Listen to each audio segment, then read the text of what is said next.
At alamin natin ang tugon ng gobyerno sa mga Pinoy seafarers na humihinang sa Clolo sa China. Makakausap natin si Labor Secretary Silvestre Bello. Magandang gabi po sa inyo, Secretary Bello. Well, let's begin with that, no, yung stranded crew. Pero can we talk about yung sinabi po ng Magsaysay Maritime na meron palang kaso yung barko. What do we know about that, sir? Because kahit pag-usapan natin yung pagpapauwi sa kanila, kung may kaso at hinuhold talaga yung barko, hindi sila makakauwi. Iya, totoong may kaso, no. In fact, yung barko ay iniwanan na ng may-ari. Kaya na-stranded itong ating mga kababayan. But we have contacted the manning agency, no? That's the Magsaysay Manning Agency Maritime. And we instructed them to do and take all means to bring them home at the soonest possible time. And they committed to us na tutulungan ang ating mga kabayan na maiuwi sila agad at the earliest possible time. And in the meantime, Pia, yung kanilang claims ay sasagutin po ng Magsaysay Maritime.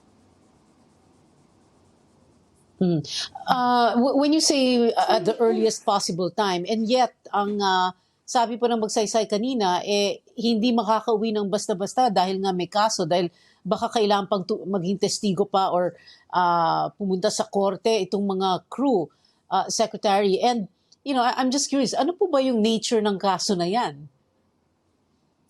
Ang ang sinabi lang sa amin ay may kaso yung owner ng vessel. Hindi naman, wala namang kaso yung mga tripulante, yung mga seafarers natin. So I don't see any reason na hindi natin mapauwi yung ating mga kababayan. Kung sana involved sila sa kaso, that could be a problem. But we were informed na hindi naman sila kasama sa kaso. Yung may kaso, yung owner ng vessel. Right. But has the department, Secretary Bello, been able to find out from the owner kung ano nga po yung nature ng kaso? Kailangan sabihin ng owner yon kasi naiipit sa gitna yung tripulante, hindi sila makauwi. So, you know, what is that case about? You know, why are they having so much difficulty bringing them home? The seafarers are saying 5 months na silang walang sweldo. I mean, we can't just leave them there.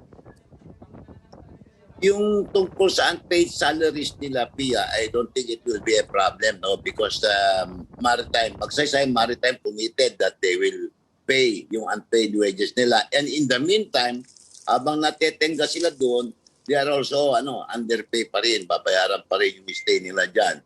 So sa tingin ko nito, yung ating main problem here, how to bring them home at the earliest possible time.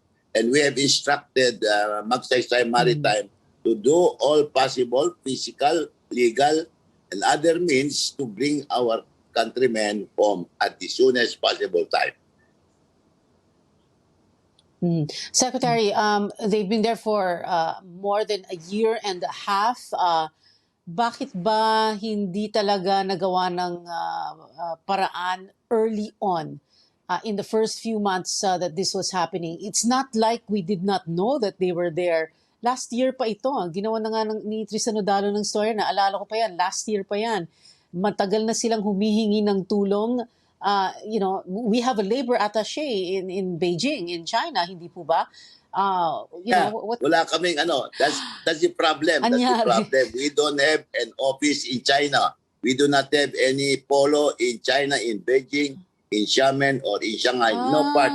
Wala po kaming opisina dyan. That's the reason why it's the DFA who is attending to them. But notwithstanding that, gumawa rin kami paraan dahil yung maritime, yung Magsaysay Maritime is under the jurisdiction of POEA and they are under compulsion to do everything in order to bring them home. Kaya doon lang kami nakapasok. Nung nalaman namin na yung Magsaysay Maritime ang may pananagutan, doon namin inaksyonan yan. Otherwise, wala po kaming kinalaman doon sa kaso dahil wala po kaming alam, dahil wala kaming opisina sa China. Oo. Okay, okay. Pero well, I'm really just curious ano ba yung nature talaga ng kaso na yun. That's what I want to know. But at the same time also, Secretary, when you said na kinausap nyo na yung Magsaysay Maritime, nag-promise sila na at the soonest possible time, iuwi na sila. Ano po ba yung soonest possible time? June 15 na po tomorrow. Before the end of the month, nandito na po ba sa Pilipinas yung mga seafarer na yan? My instruction, Pia, to Administrator Alalia is to advise Magsaysay Maritime to bring home our countrymen on or before the end of June. Yun po ang aking instruction kay Administrator Alalia. Okay, well, that's good to hear. That means Magsaysay Maritime has 2 weeks to do that. Anyway, moving on to one other topic, sir, before we let you go. We have less than a minute.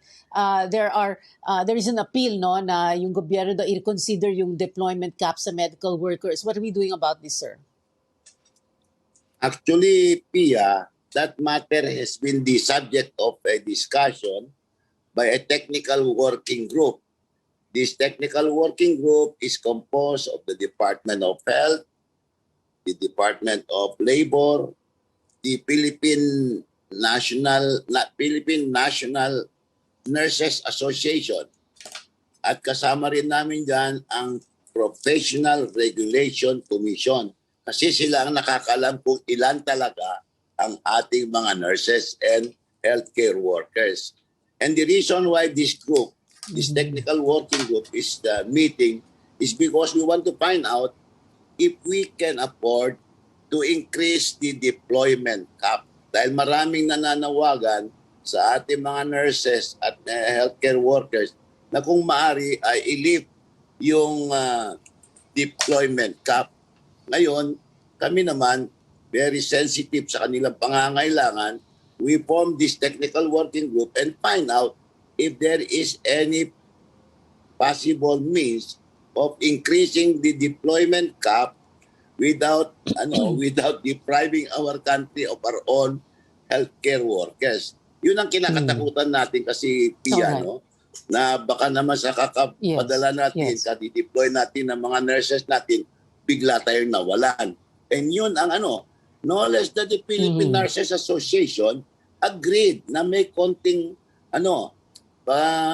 pagninipis ng ating mga nurses. Kaya medyo nag-iingat sila. But having said that, I think the technical working group is willing to recommend to the interagency task force the possible the increase of the deployment cap.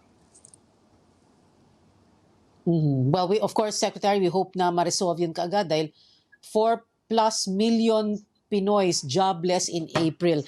Labor Secretary Silvestre Bello, sir, thank you very much for joining us this evening.